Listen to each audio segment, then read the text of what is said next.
Hello everyone and welcome to episode 4 of Passing the Torch, the podcast by GrowthMentor. Us being in episode 4 means that we are already part of the 60% of podcasts that really make more than 3 episodes. That means we're doing something good. Today I'm going to be talking with Mr. Peter Murphy. Peter is someone I consider to be almost a fellow Chilean. He has an incredible story of how he navigated through many different kind of businesses before finding a position into something that I consider to be a niche, into the long-term care business, if you want to call it that way. But I'm going to let him tell the story. I want to remind you to subscribe to our podcast, subscribe to all of our social media channels, and without further ado, let's take it away. All right, Peter. Well, great to have you here. I already mentioned a few things about you during the intro. We're basically both from the same country, sort of. And we're going to be talking about what you're doing and a little bit of the relationship that you have with GrowthMentor. So how you ended up there, what did you learn, what are you teaching, and of course we want to dig in of the stuff that you're doing with LTC Heroes. So let's take it away, man. Yeah, where do you want me to start? I want you to introduce yourself. Just say a little bit of. I know a lot about you, but I want you to explain where you come from, where you're going, where you are, and basically that. Let's start with that. I'll start with what I think is the important part. I am father of an amazing 6-year-old son named Quentin. I'm married to an amazing Chilean woman that I've been with for about 13 years, and everything else is secondary. My life, probably the way that people would define me professionally or even personally, would be a person with a diverse amount of interests. So, I started off in Kansas. Went to high school in Missouri, went to college in Boston, moved to Chile for my master's and PhD, started my first company in Chile when I was 27. That really took off, grew to 4 different cities, moved back to the U.S. in 2019 with my family. And now I'm working in long-term care, work as a consultant, board member on a couple different institutions, and in love with communities like GrowthMentor. That's probably my closest, my best introduction. That's quite an introduction, especially from my side. I met Peter through GrowthMentor, but I knew about the stuff that he was doing in Chile because I'm from Chile, obviously, and the stories all the stuff that he did there. You'll find it. I'm going to add all the links into the description of this video so you see what he's talking about. So I'm just going to move on into the mentoring part, right? Because we all end up in GrowthMentor somehow for different reasons.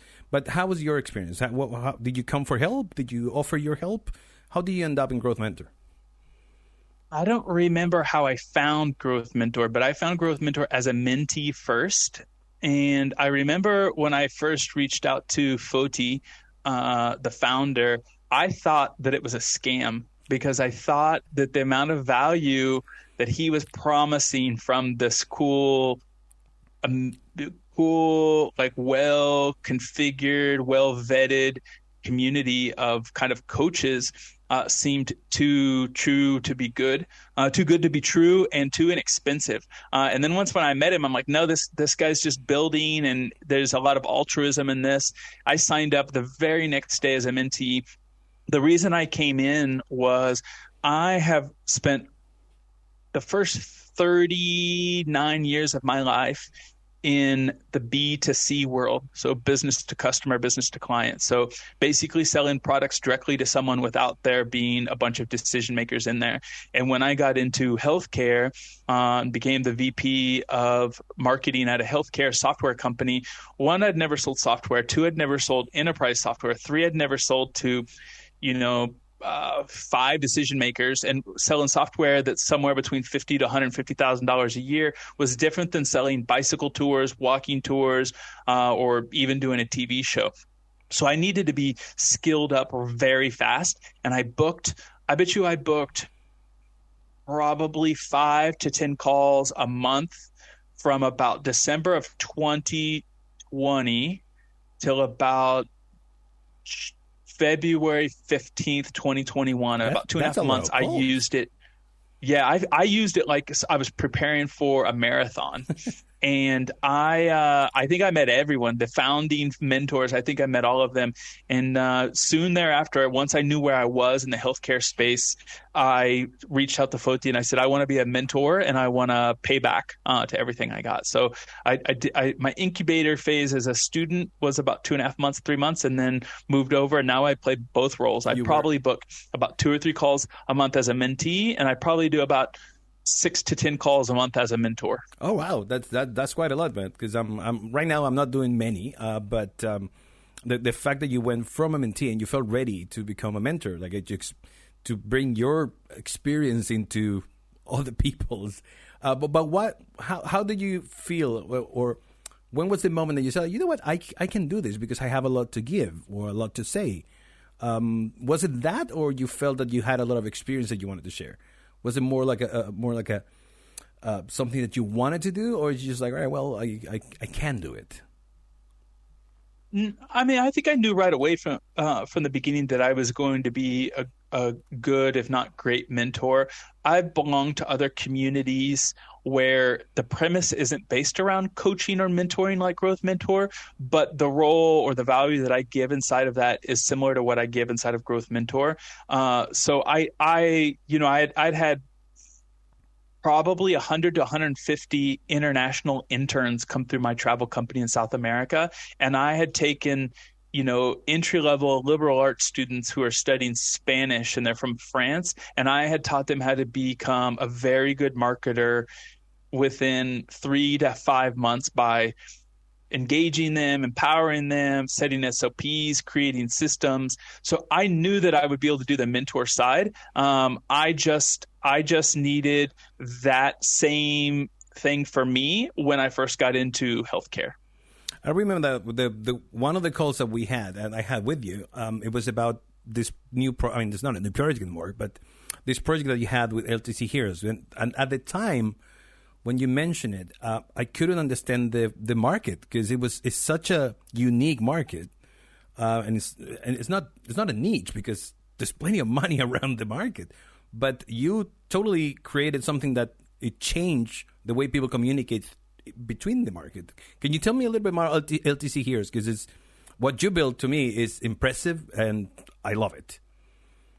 Yeah, so LTC Heroes means long-term care. For anyone who's not in healthcare, that means long-term care is almost anything that is not a primary care doctor in a hospital. So when generally speaking, people call it a nursing home, but it's a little bit bigger than that. And when I got into that space was right in the middle of COVID. So I couldn't go into a nursing home for obvious reasons because of the pandemic. So the best way for me to be able to help our customers and our prospects was interviewing smart people about what that they were doing and turn that into evergreen material so that the rest of the industry could continue to improve upon the way that they were delivering care. And that LTC Heroes was a pretty good fit for me because this, Marcos, I have a TV show in South America, and the premise of the show is not about me. It's about the people that I interview and their heroes. So I just took the format that I had from South America, which is interview people in a unique way that makes them realize that they are the contributing human element to the show, and doing the exact same thing with the podcast, just without the video. And so what that means from LTC Heroes is I interview nursing home owners, certified nurses, aides, dietitians, maintenance people who are trying to make a difference in America's senior living and turn them into heroes. And it really took off. Within 3 months, I got press credentials to the most important healthcare technology convention for 5 days, and I got to take the podcast there and interview all of the leaders. I mean, I interviewed the most important executive from Zoom, what you and I are currently using, on the podcast within the first 5 months. And then since then, I've interviewed the CEO of American Healthcare Association, the CEO of Leading Age, which is the nonprofit, and almost every top 50 face of long-term care. They've been on the podcast. So it's really, really grown. What surprises me that you created a podcast in the middle of, when there were millions of podcasts. I mean, everybody was making a podcast at that time. And you thought of applying the podcast format into a business that it didn't have one. At least I don't know if there's anyone else doing media for the long-term care like you're doing? Was it unique, or you said like, right, well, let's try what work in other companies or in other fields, and let's see if it works in here? So I think that there were probably one or two other podcasts. To be honest, I don't consume a lot of podcasts in my niche. I consume, business development or like innovation or even self-help. So I don't really know what my competitors cover in their podcasts. What I do know that makes us unique, because I hear this from people when I go to conventions, is that LTC Heroes is told in more kind of a authentic human story type of feel, which is similar to the TV show in South America. So that, you might think that, if I were interviewing you, Marcos, you might think that I'm going in to talk about how you just acquired 50 new nursing homes in the state of Florida. But actually, you and I end up talking about how long-term care impacts you as a musician, and that the guitar that you have behind you received as a gift from a senior that you were taking care of in Pennsylvania. And we don't actually talk about mergers and acquisitions. You end up making it up about the human behind the business, basically. Yeah. That's I think that's what makes what makes a difference right now in business is people are tired of the business story. They want to hear like, all right, who built this? Why they built this? And that goes with my next question, because when we started talking, you mentioned that this was your first time as a VP of marketing for a company like this, and you went for a software company, right? So you went for it. And how was the beginning? How was your sort of, okay, here I am with the computer. What do I do first? I know you have marketing experience, but how did you take the first steps into it? So I knew we were kind of reskilling or reskilling up our marketing team and our revenue team inside of our company. We were rebranding and starting over with a brand new team. So I was pretty clear from the beginning that I didn't want to use my brain width on the production side or even the prospecting or pitching side. I wanted to focus my energy on solving either industry problems or business problems inside of our organization. So I immediately hired a podcast agency, and some people were like, well, why would you pay $3,000 or $4,000 to do the pitching, the prospecting, the editing, the post-production, and the social media for you if you could have saved a lot of money? Well, I knew if I started with that for 3 or 6 months, I could fire that team afterwards and do it all on my own. But I needed to focus the first 6 months on showing up, understanding problems instead of paying attention to, was my sound adjusted? Was my audio correct? Was my green screen set up correctly? What if this person shows up and I don't actually want to interview them? That I outsourced all of that. So right now you're doing LTC Heroes on your own. Like you do everything? No, I still work with the agency simply because the return on investment with the way that they do things is amazing. So I just show up to calls most of the time. Every once in a while, I'll handpick some people that I want to be on the program. Because I have to say, I mean, the production level, it changed from the beginning to now. I mean, it's way more advanced. It looks like almost like a TV show right now. I would say probably there's 3 main things to that. One is a certain percentage of the podcast I don't actually put on, like Spotify or Google Podcasts or whatever. Those are just live streams. And for that software, I use StreamYard, and that works really well. And it looks well done. It kind of looks like ESPN Sports Center.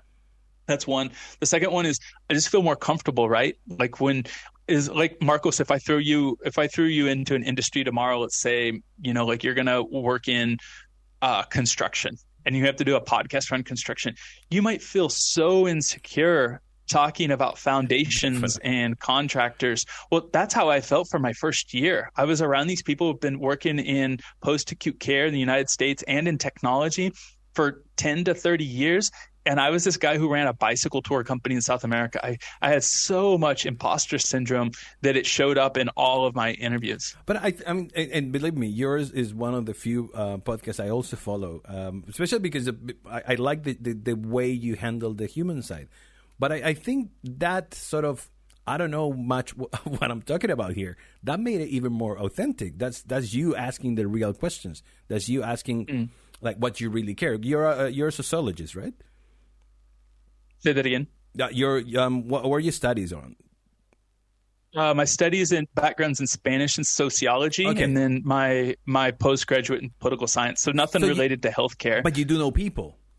I do know people. And I think that what makes a difference on the way you feel your podcast specifically. So let me go back in time, but the time that you were in Chile, because I don't get to talk about Chile. Let me add. Let me add one thing to it, because I think it'll make sense to you why my podcast is different, or why my approach is different. And I attribute this to my parents. My parents taught me from a very young age, and I actually have this conversation with my 6-year-old probably once a month or once every other month. The person that you are with needs to feel that they are the most important person in the room. There's no real reason that you need to ever tell them, I know. If someone says something smart to you about a date or about how to do something, you never need to say, yeah, I know that, or yes, I did that. You need to say, wow, cool, interesting. That person needs to feel that they are learning, that you're learning from them. My parents always taught me that. So as long as I'm not the expert in the room, just because I have a microphone in front of me, that format would work. And I think it's replicable to anybody. Like if you and I were forced to do construction podcast in China, I'm pretty sure you and I could do it if we followed that format, Marcos. Sorry, you were going to go to Chile. No, but I believe that. And I think I learned that too with my kids. I remember saying that I know, and seeing their face almost destroyed. It's like, oh my God, like I came with and I completely changed my mindset. I'm like, no, sorry. Like, I want you to tell me what you discover, because I really want to learn from you, from your perspective. And you're right. I think it makes a massive difference. So yeah, going back, because I wanted to go back to Chile for a bit, because I want you to explain sort of how this journey of entrepreneurship shape your vision right now, or what you do right now. And let's start with La Bicicleta Verde, right? That was your first business in Chile. So how did you end up? Because I could bet yours was one of the first ones to be properly advertised. I think I don't remember thinking in Chile is not the best place to rent a bicycle for sure. Yeah. So for you to start something like that, like how that happened? Let's go through that journey a little bit. So the short version is I had just started my PhD at the Catholic University there, and I was a full-time professor at the University of Chile.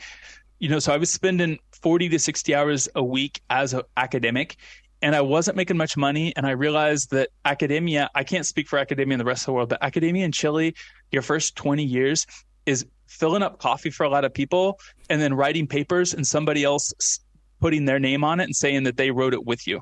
And so I knew that it wasn't going to have the creativity nor the autonomy that I needed. So I applied to a bunch of jobs to work out. After my job at the University of Chile as a professor, I applied to work at different jobs, like from 5 o'clock till 9 o'clock. And nobody would even consider me, because I just looked like this stuck-up academic who didn't know how to do anything in the private world.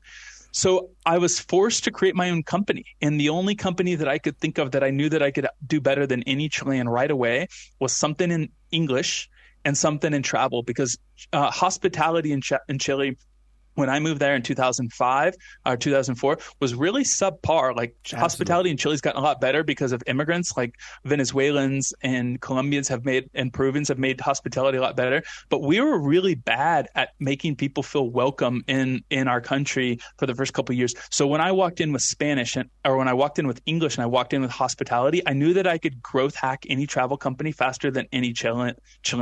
And although I chose a really small niche like Bicicleta Verde, it grew into other niches that were much more profitable right away. And you were right. Like we hit marketing on the spot. When we started Bicicleta Verde, as far as I know, there weren't any other travel companies that had their name in Spanish. They were all in English. And Chileans, especially upper class Chileans, want everyone to think that they speak another language, that their family's from a different background, that my ancestors are from France or my ancestors are from Germany. Well, we specifically said, who cares about my ancestors? I'm going to speak in Spanish, and the people who come to our country want to learn Spanish and they want to meet Chileans. So we're going to put the name of our company in Spanish. And, that got us on the front page of New York Times.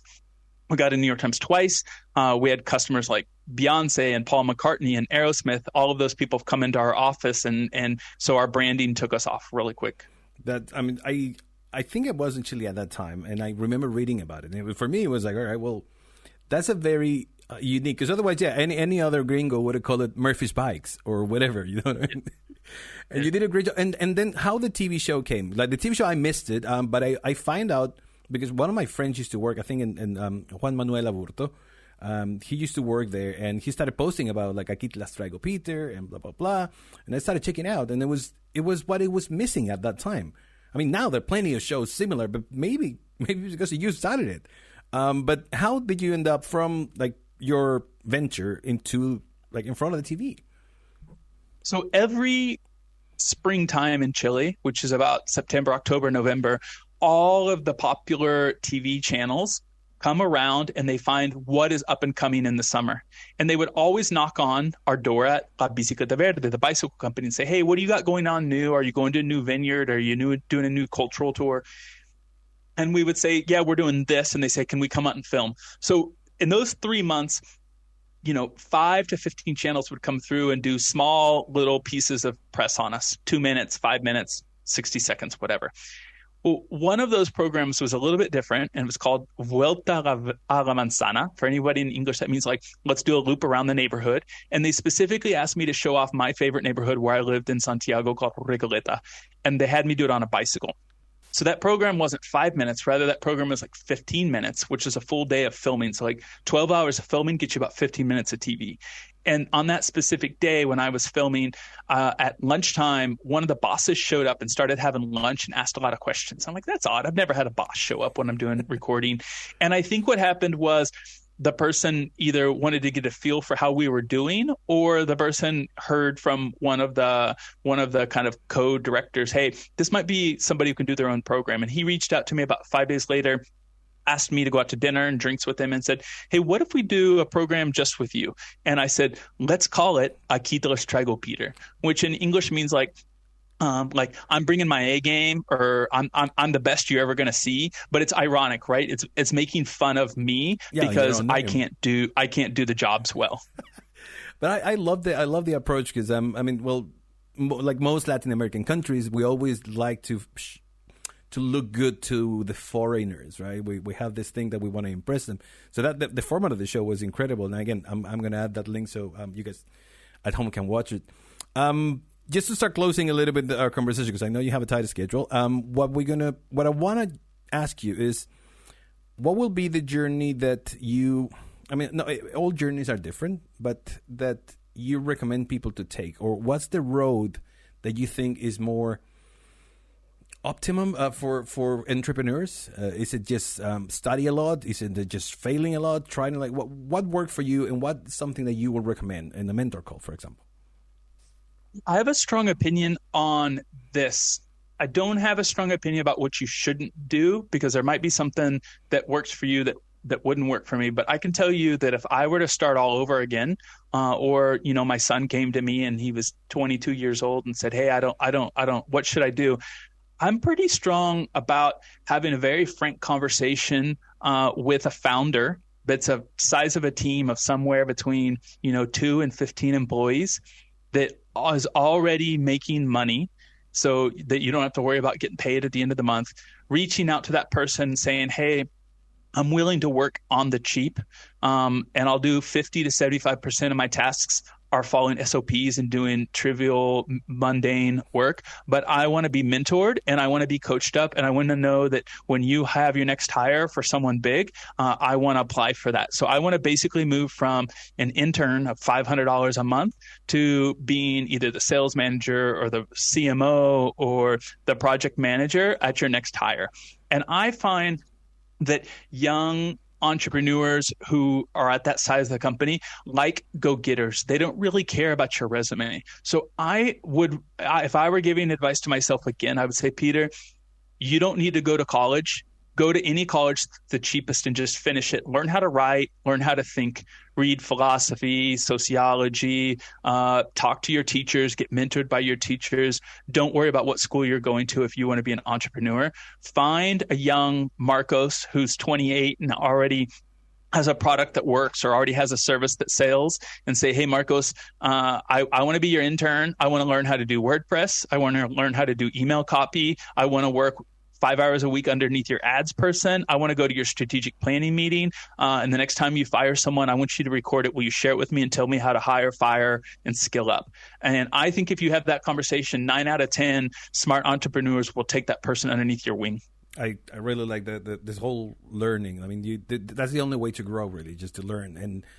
And having this sort of journey that goes beyond, I'm just going to show up and say, like, I won the position of VP. Now, it's a journey. It's a road. And applying, like you said, from scratch in order for you to learn, to fall, to get up and keep learning and hopefully get promoted from within, I think is one of the best advices I heard. So, Peter, one more time, man, thank you so much for joining us today. I'm going to add all of the details so you can watch what Peter's doing and some of his old ventures. Do you still have the Bicicleta Verde or is it gone? I'm selling it right now to my business partner. All right. So, if you ever go to Chile, make sure you go to the Bicicleta Verde and you will not be disappointed. Peter, man, thank you so much for joining us, and we'll see you around for sure, man. My pleasure. Nice background. Take care, brother. Bye-bye. It was great to have a chat with Peter. I think it was good to hear about his adventures on my homeland, on my motherland, but also to see how much he grew from starting this little bike rental into becoming a VP of marketing for a huge, it's weird to say a huge niche, but that's basically what it is. It's an industry, and he's leading the way they communicate. So I'm super proud and super happy. Okay, now we're going to do our SWOOP, and I'm going to bring the 3 things that I really taken with me from this conversation. So, okay, the first thing that really picked and called my attention was the fact that Peter never stopped doing things. He does everything. He puts his family first, absolutely, but he's always creating new ideas, have new businesses. I mean, he started with this bike rental to become now a VP of a huge industry, really. I mean, it's something that is growing and growing, and he's leading the way they communicate, which takes me to point number 2. He's leading it because he's focusing on the human side, and that makes a huge difference. People really want to hear about the human behind the industry. Who are the people building these things? Who are the people putting their heart into what you can see as a very unique industry, which is the long-term care? And the last advice that he gave is something I want to reiterate again and just take the chances. If you want to become very good at something, start from the bottom, but go and take that chance. Ask someone like, please, let me learn from you. And I bet you I will be your right hand in a very short time. I will learn everything that I need to know because it's part of my passion. It's because I want to learn and I want to become part of the industry. So if I have to sort of repeat his advice, it's just to take the chance. Take that internship, start from the bottom, do whatever it takes for you to enter an industry that might be hard to get in there. But if you strategize your way in, it can make a huge difference. So those 3 things that really made my day with our conversation. So let's finish the SWOOP quickly. And that's it. I mean, it's great to finish this episode 4 with such a positive note. Also, I would like to remind you to subscribe to our podcast. We really appreciate all of the views and all of the listening. And follow our social media channels. Try to start a conversation with us because we are always there to reply to you. Very looking forward to our new episodes. There's episode 5 coming in a couple of weeks. So we hope to see you there. And with not much more to say, thank you again for coming. Thank you for watching. My name is Marcus, and this was Passing the Torch. See you next time. Cheers.